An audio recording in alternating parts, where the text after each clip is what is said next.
Hi, everybody. For those of you that don't know me, my name is Kaylee Stogsdill. I am the Wellness Coordinator for LiveWell OU. You probably also know my colleague, Lindsay Mitchell.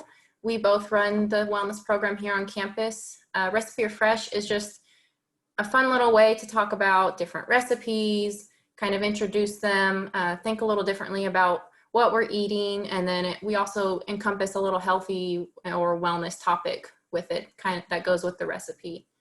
Today we're talking about healthy fats, eating healthy fats, and body fat storage. I'll kind of get into how those interconnect because there's some misconceptions with eating fat and body fat. The recipe today is chocolate avocado pudding. All right. So my little title, Healthy Fats, is not an oxymoron. Our bodies do need fat. We often don't realize that our bodies need fat, but women tend to need a little more fat, body fat, and levels of fat than men typically do. We need fat to support cell growth, give our bodies energy, as well as protect your body's organs. It makes a great little barrier and cushion.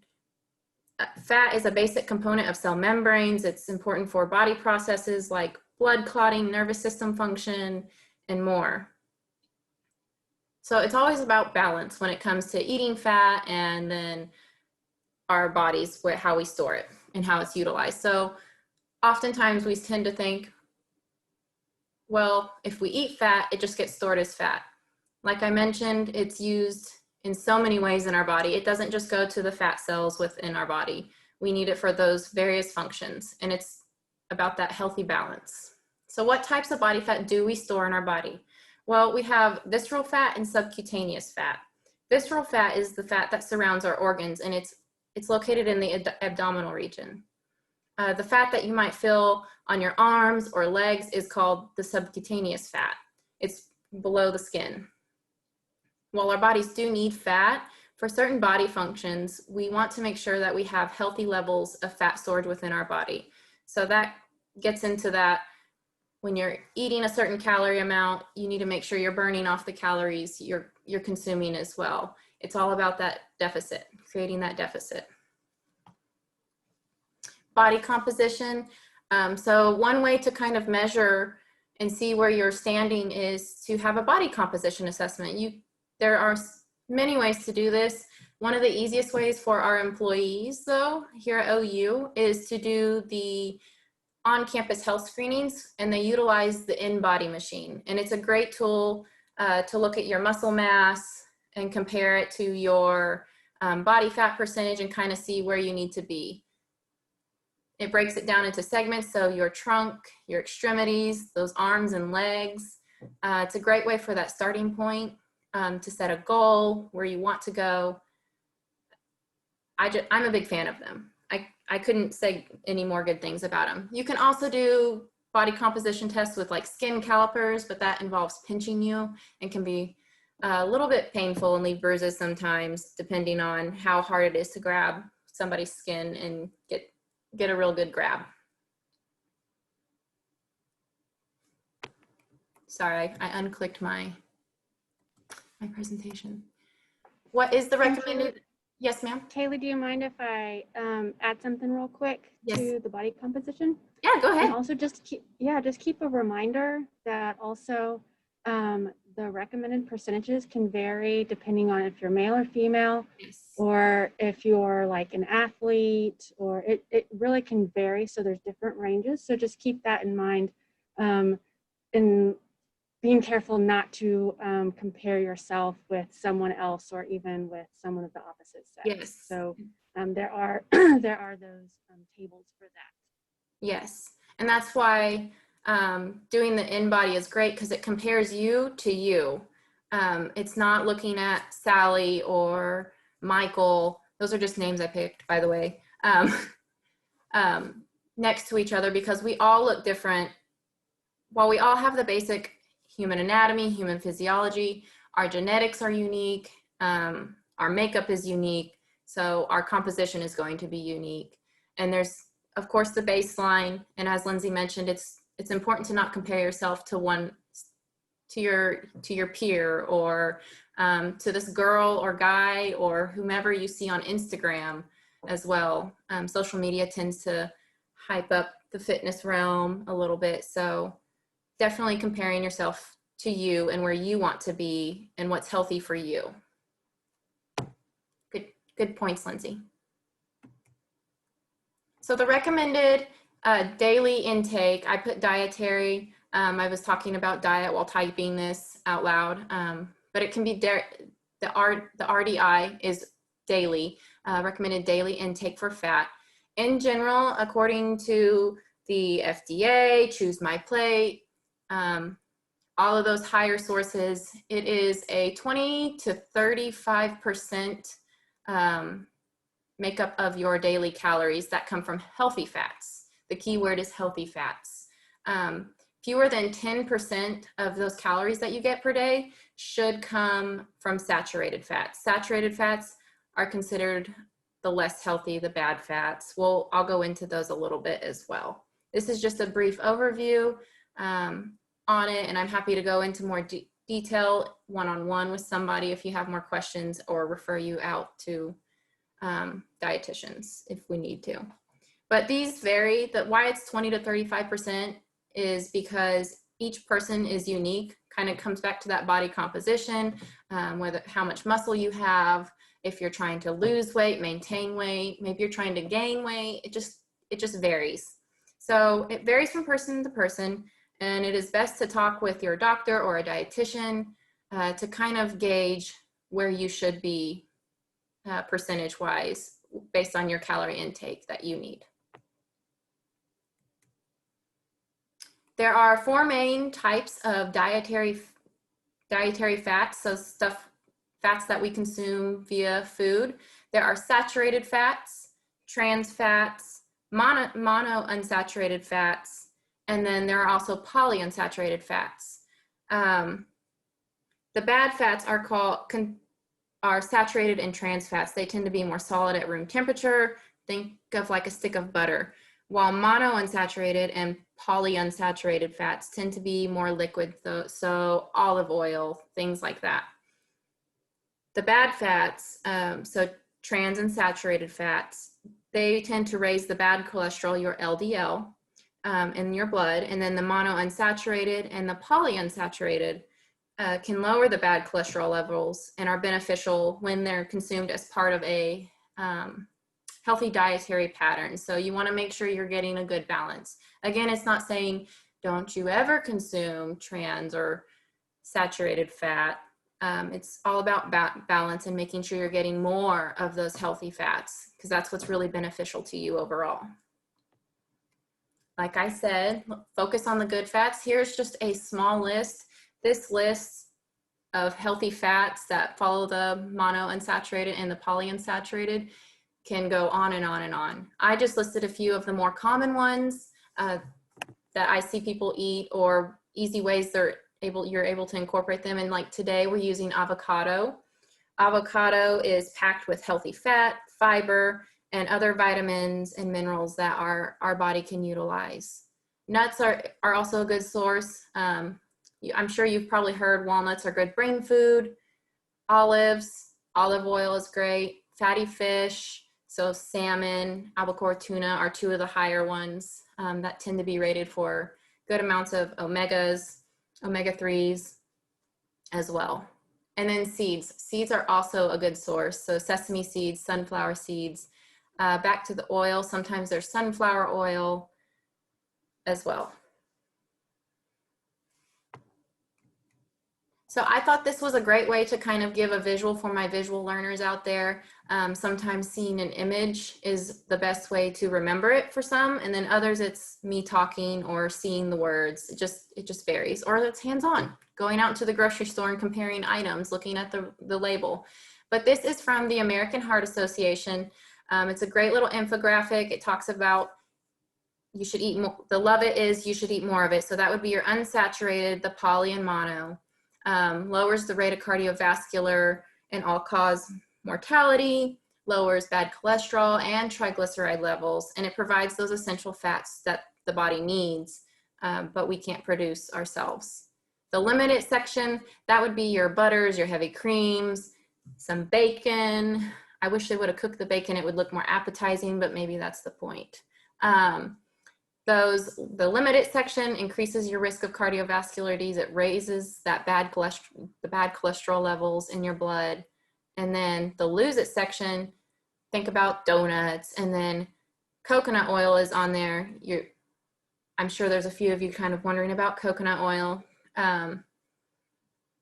Use it in small amounts if you're using it. It is a bad fat technically, but it also can have health benefits. So use it in small increments because it does fall under the list of increasing risk of heart disease and raising bad cholesterol levels. Here's another little graphic. It basically reviews, it's like a little cheat sheet, and it shows the type of oil, the heat and smoke point, your flavor profile, as well as some health benefits. And it kind of helps give a visual of like when you're cooking and the health benefits. I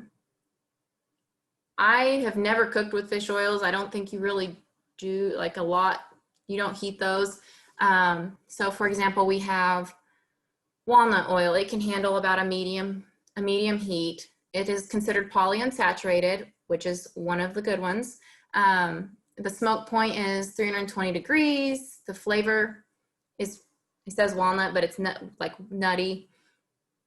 It's great for salads, drizzle on vegetables. You can put it on your avocado pudding today. Health benefits, high in omega-3 fatty acids, which is really good for our body, and it's a great source of it. So I thought that would be a nice little cheat sheet for those of us that are like, well, I don't know what oil to use. Here are some options. You decide what you want to use, and you make the decision as best you can for your health. This graph is a great little graph. Up at the top, you'll probably see where it says the food serving, and then it lists a few foods. Calories should be the second column. That's the total calories. Fat, that is the total fat it contains. Then MUFA is monounsaturated fat. That is how many grams it contains of that fat. The final column is a PUFA. You might hear them referred to as MUFAs and PUFAs. Is polyunsaturated fat. So it tells you how many grams and then lists it out into calories. So fat is 9 calories per gram. So if you want to know how many calories come from we're gonna go to yogurt because that's easy math for me right now. I'm a little sleepy.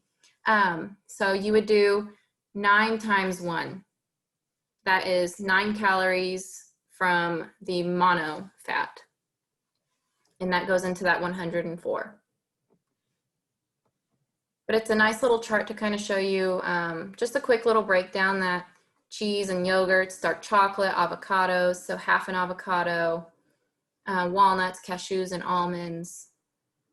I also linked it to MyFitnessPal. This chart came from, oh, where did I get it?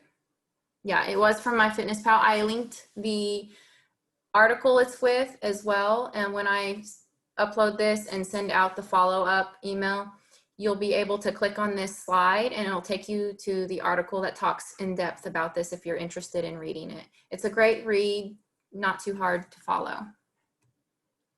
So these are my sources for all the information on healthy fats, bad fats, body fat.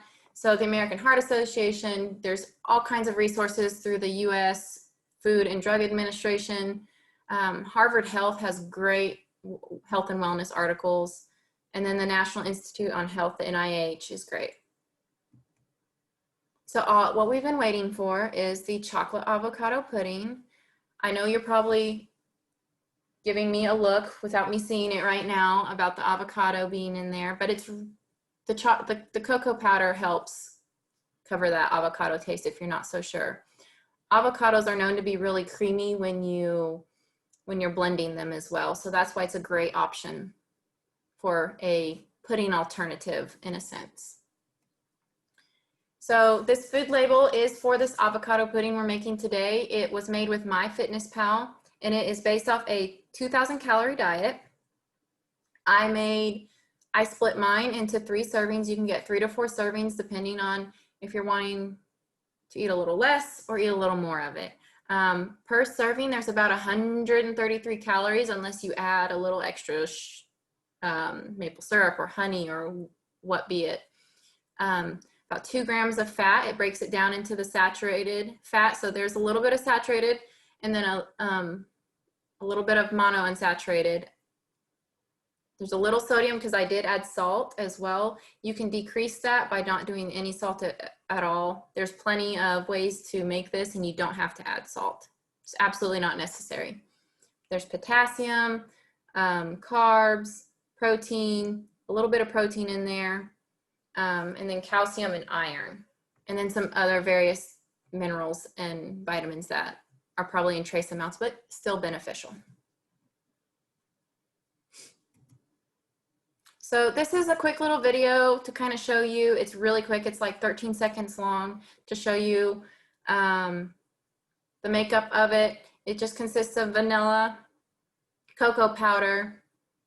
It takes 2 avocados, or you can switch it down to 1 if you're not wanting a strong avocado flavor. A little bit of lemon. The lemon helps with maintaining the green in the avocado. So if you were to refrigerate it overnight, it helps keep better. Because if you've ever had guacamole that didn't have lime or lemon in it, you'll notice it turns that beautiful green brown color the next day and it doesn't look as appetizing. Maple syrup, you can use other sweeteners. You can use honey, stevia. Liquid usually works better because it gives it that more pudding consistency. Dates also work. People have also added like coconut milk or milk instead, depending on the texture they're trying to get. And then salt. I used pink Himalayan salt for mine, but I should play. Let me know if you can't see it or hear it.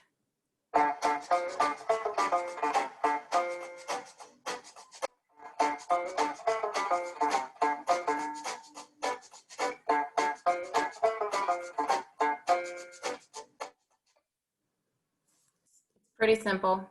I think I froze. There I am. Okay.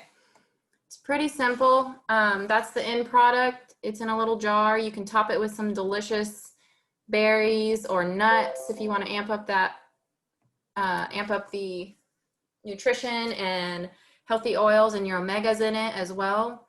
I did have a sample to show you. Since I made it yesterday, I saved it and made it real pretty, and my 2-year-old decided to snack on it this morning while I was getting ready and dressed this morning. He got into the fridge and he knows how to open those containers. So I kind of don't have my sample because it's not beautiful anymore and it's been half eaten. But it is delicious. It's 2-year-old approved, if that helps you. If you're like, oh, maybe I can get my kid to eat it. It's a great way to incorporate things. I'm always encouraging people to try incorporating really healthy foods that maybe children or others in your family that are like, no, I don't really want to eat that.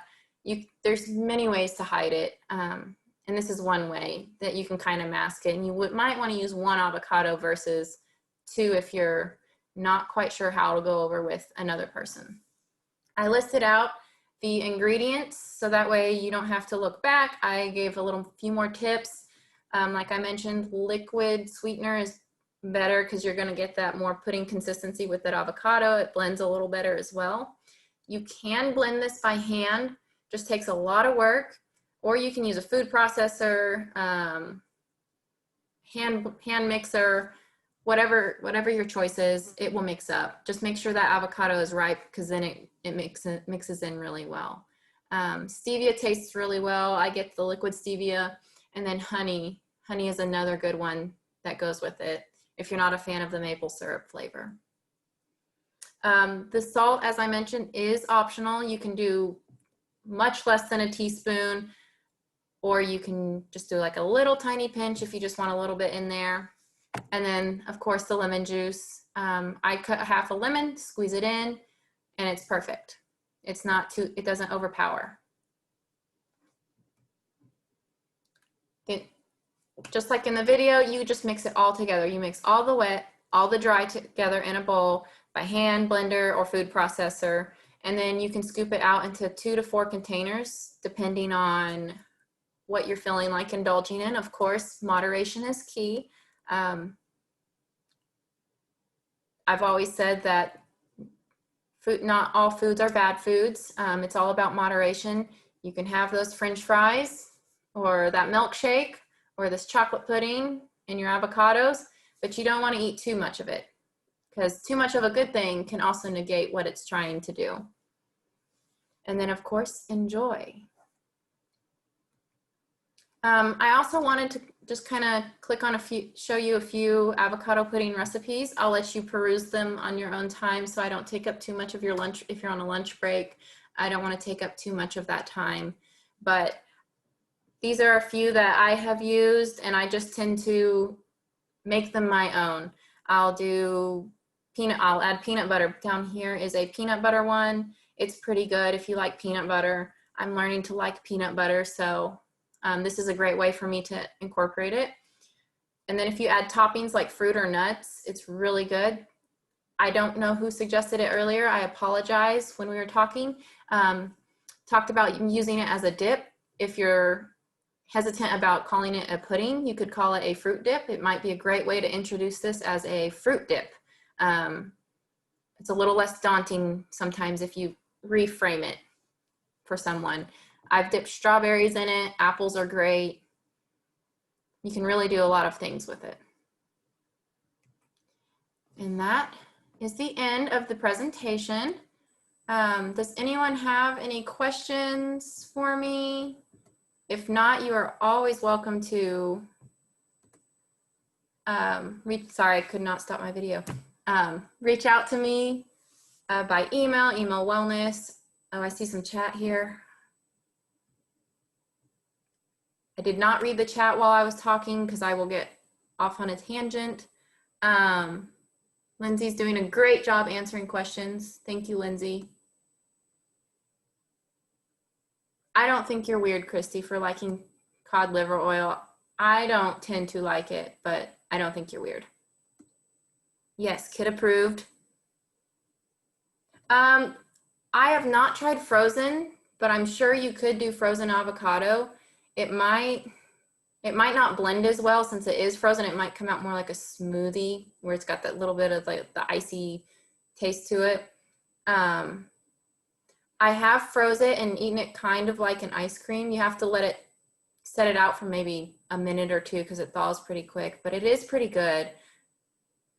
Graham crackers and wafers. You could definitely dip graham crackers or wafers if you're looking for something other than like Nutella to dip your wafers in or something. I don't know if that's a thing, but it sounds like it might be.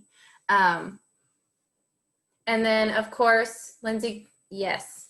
If you log into your portal, you can log this as a nutrition workshop under the physical dimension of wellness. You'll scroll down just a little bit and log it as a nutrition workshop, and you can automatically get those points. Make sure you get those points. It's also a great time for a reminder. Q3 ends at the end of this month. Can't believe we're on Q3 of year 1 for LiveWell OU. So thank you all for participating with us and supporting us and giving us feedback throughout the year. We appreciate you.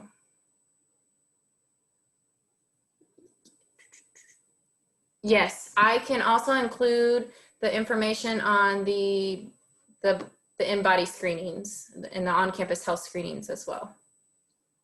I'll send information out about that too. Do we have any more questions? No? No more? Okay. Thank you. Yes, I appreciate you. Really interesting. Yeah. I could go into body fat and body composition more in depth. If we wanted a lunch and learn on that, Lindsay and I could definitely hook you guys up with that. Just let us know. We could definitely do that. We're pretty passionate about the body composition machines and educating on that as well, and empowering you and giving you the tools. And how much I do not like BMI. Yes. So if you're interested in that, definitely give us feedback. The program will be sending out, I say the program like I'm not part of it. LiveWell OU will be sending out a survey soon. Look for it in Q4 to give us feedback on the program, things you might like to see. So that way you have a moment to also give us your voice as well on what you're liking, not liking. We want to hear from you. So, and of course, you're welcome to send us emails throughout the year too. You don't have to wait till the end of the year. All right. Well, I appreciate you and see you next time at our next event, and have a good day.